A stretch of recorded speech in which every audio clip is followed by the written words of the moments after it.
আসসালামু আলাইকুম, কেমন আছেন সবাই? দুপুরবেলা রান্না করতে চলে আসলাম। আজকে আমি বিরিয়ানি রান্না করব, এজন্য আমি মুরগির মাংস কষায় নিতেছি। ইদানিং শুধু রান্না-বান্নাটাই আমি শেয়ার করি, রান্নাঘরের কাজকর্মই শেয়ার করি। আর বাহিরে কোনো কাজকর্ম শেয়ার করা হয় না। তার কারণ হচ্ছে ম্যাডামের মেয়েদের হচ্ছে এক্সাম চলতেছে স্কুলে। ওদের এখনো শীতের ছুটি দেয় নাই। তো এক্সাম শেষ হয়ে যাবে আর ২-৩ দিন আছে, তারপরে শীতের ছুটি দিয়ে দিবে। তো ওরা সবসময় এখন বাসার থেকে বের হয় ৭টার দিকে। ম্যাডামে ওদেরকে নিয়ে যায় গাড়ি দিয়ে, স্কুল বাসে ওরা যায় না। তো বাসার থেকে ৭টার সময় বের হয়, আবার ৯:৩০টার সময় বাসায় চলে আসে। তো আমি এজন্য আমার মাথার ভিতরে একটা প্যারা থাকে যে আমি ওরা আসার আগে রান্নাবান্না কিংবা কাজকাম করে কমপ্লিট করব ঘরের কাজকর্ম। কারণ ওরা বাসায় যখন থাকে তখন কাজ করতে অনেক ঝামেলা হয়, কারণ এখানে সেখানে বসে থাকে এজন্য। তো এজন্য আমি তাড়াতাড়ি করে ঘরের কাজকর্ম শেষ করি। আমার ভিডিও করা হয় না ঘরের, মানে অন্যান্য কাজ আর ভিডিও করা হয় না। তো সব কাজ আমি সারাদিন কি করি কিন্তু এখানে আমি শেয়ার করতে পারি না। আর ৬ মিনিটের একটা ভিডিওতে কি শেয়ার করব বলেন? যতটুকু শেয়ার করা সম্ভব একটু একটু করে শেয়ার করার চেষ্টা করি। তো অবশ্যই সবাই আমার পাশে থাকবেন, আমাকে সাপোর্ট করবেন, চ্যানেলটা ভালো লাগলে সাবস্ক্রাইব করে দিবেন। তো এদিকে আমি বিরিয়ানি রান্না করতেছি, মাংসটা কষায় উঠায় রাখলাম, ফ্রাই করব ফ্রাইয়ারে। আর এইদিকে বাসমতি চালটা আমি আগে থেকে ভিজায় রাখছিলাম। তো আমি প্রতিদিনই বাসমতি চাল আগের থেকে ভিজায় রাখি, এতে করে রান্না করতে অনেক সুবিধা হয়, চালটা তাড়াতাড়ি করে ফুটে যায়। চালটা ভালো করে আমি ধুয়ে নিচ্ছি। অবশ্য যখন আমি ভিজায় রাখছি তখন আমি ভিজায় রাখছিলাম, আবারও আমি ধুয়ে নিচ্ছি। আমি কয়েকবার করে ধুয়ে নেই, কারণ চালে অনেক ময়লা থাকে, এজন্য বেশি করে পানি দিয়ে আমি ৫-৬ বার করে চাল ধুয়ে নিই। তো চাল ধোয়া শেষ হইলে এখন আমি বিরিয়ানির জন্য যে মশলাটা কষাই আমি পানি দিয়ে দিছি পরিমাণ মতো, ওইটাও বয়েল হয়ে যাচ্ছে। তো এটা বয়েল হলে চালগুলো আমি দিয়ে দিব।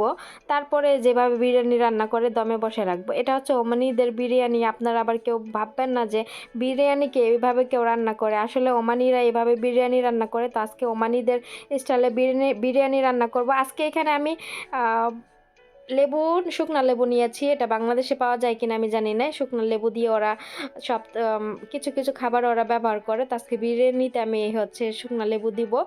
তো এই বিরিয়ানিটা আমার ম্যাডাম অনেক বেশি পছন্দ করে। ৩টা শুকনা লেবু দিয়ে দিলাম। আর শুকনা লেবু বড় একটা বক্সে আছে, বয়মে। তো এখান থেকে আবার ছোট একটা ঢেলে নিচ্ছি, যাতে করে প্রতিদিন আমি এখান থেকে নিয়ে নিয়ে রান্না করতে পারি, সুবিধা হয় এজন্য। তো আমাদের দেশে এই লেবুটা পাওয়া যায় কি না, একটু যারা বাংলাদেশে থাকেন যদি আমার ভিডিও দেখে থাকেন কমেন্ট করবেন যে এই লেবুটা বাংলাদেশে আছে কি না। এই লেবুটা রান্নাতে দিলে তো খাবারের স্মেলটা অনেক বেশি ভালো হয়, খাবার মজা লাগে। তো এখানে পানিটা বয়েল হয়ে গেছে, এখন আমি চালটা দিয়ে দিচ্ছি। চালটা দেওয়া হয়ে গেলে আমি ঢেকে দিয়ে রেখে দিব। আর ওইদিকে মুরগির মাংসটাও আমি হচ্ছে ফ্রাই করতে দিয়ে দিব, কারণ এখানে মুরগির মাংসটা আমি ভালো করে, মানে এতটা সিদ্ধ করি নাই, যেহেতু ফ্রাইয়ারে দিলে ওইটা ওখানে সিদ্ধ হয়ে যাবে আর ফ্রাইয়ের মতো হয়ে যাবে। তো এই যে ফ্রাইয়ারের ইটা বের করে নিচ্ছি, এখন এই মাংসগুলো এখানে এক পিস এক পিস করে সাজাই দিচ্ছি। আমি উপরে 2 লেয়ার করে দিব, নিচে সাজাই দিলাম, ওর উপরে আরেক লেয়ার দিয়ে দিচ্ছি। তো এইভাবে করে আমি ফ্রাই করে নিব। এখন আমি ফ্রাইয়ারে দিয়ে দিচ্ছি টাইম মতো। বেশি টাইম দেওয়া যাবে না, কারণ বেশি টাইম দিলে এখানে বেশি মাংসটা বেশি সিদ্ধ হয়ে যাবে, শক্ত হয়ে যাবে, এর জন্য যাতে করে কম হয়ে যায়। তারপরে এই যে ক্যামেরার সামনে একটু আসলাম। আর রান্না করতে করতে, সকাল থেকে কাজ করতে করতে হাত মুখ ধোয়ারও সময় পাইনি। তো অনেকেই আছেন যে আহ, অনেকেই আছেন যে এখানে কাজ করেন, কিন্তু বাংলাদেশে যখন যান তখন আপনারা বলেন কি যে আহ, সবাই না, কিছু কিছু মানুষ, কিছু মানুষের কথা বললে হবে। আমি একজনের ব্লগ দেখেছিলাম, তো সে সৌদি আরবে যে এত কাজ করতো, কাজ করার জন্য সে অনেক সময় গোসল করার টাইম পেত না, খাবারের টাইম পেত না। তো সে এখন বাংলাদেশে গিয়ে বিয়ে করছে, বিয়ে করার পরে এখন সে একদিন ভিডিওতে বলে যে সে নাকি সৌদি আরবে তার ম্যাডাম তাকে দিয়ে কোনো কাজ করে নাই, সে নাকি এখানে কোনো কাজই করে নাই, সে নাকি এখানে শুয়ে বসে খাইছে। তো এগুলো আসলে কোনো কথা? আমাদেরকে এখানে নিয়ে আসছে কাজের জন্য, আমরা কি এখানে শুয়ে বসে থাকতে আসছি? তো হ্যাঁ, আমরা রেস্ট করি, কাজ করে শেষ করে তারপর রেস্ট করি। যখন কাজ থাকে তখন তো রেস্ট করি না, কাজ থাকলে তখন কাজই করি, আবার যখন রেস্টের সময় তখন রেস্ট করি। যাই হোক, ওগুলার নাই বলি। আসলে কিছু মানুষ আছে বাংলাদেশে গেলে জমিদার হয়ে যায়, যে এখানে কি করছি না করছি এগুলার মনেই থাকে না। তো তো এখানে আমি মাংসটা ফ্রাই করা হয়ে গেছে, বিরিয়ানির উপরে দিয়ে দিলাম, আর পেঁয়াজ এখানে বেরেস্তা বানিয়ে নিচ্ছি, আর সাথে কিশমিশ দিছি, একটু ব্রাউন কালার করে পেঁয়াজটা আমি ভাজা নিচ্ছি, উপরে দিয়ে দিব।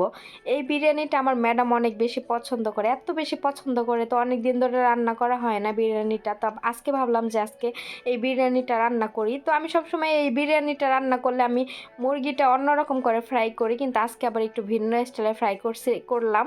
কারণ নাইজেরিয়ার একটা মহিলাকে আমি দেখেছিলাম যে ফেসবুকে ব্লগ দেখেছিলাম, তো উনি এভাবে মুরগি ফ্রাই করে বিরিয়ানি রান্না করতেছে, তো আমি ওনারটা দেখে আমি ভাবলাম যে আজকে তাহলে আমি এভাবে রান্না করি। আমি আবার যখন যেটা ইউটিউবে কিংবা ফেসবুকে রেসিপি দেখি ওইরকম রান্না করার চেষ্টা করি।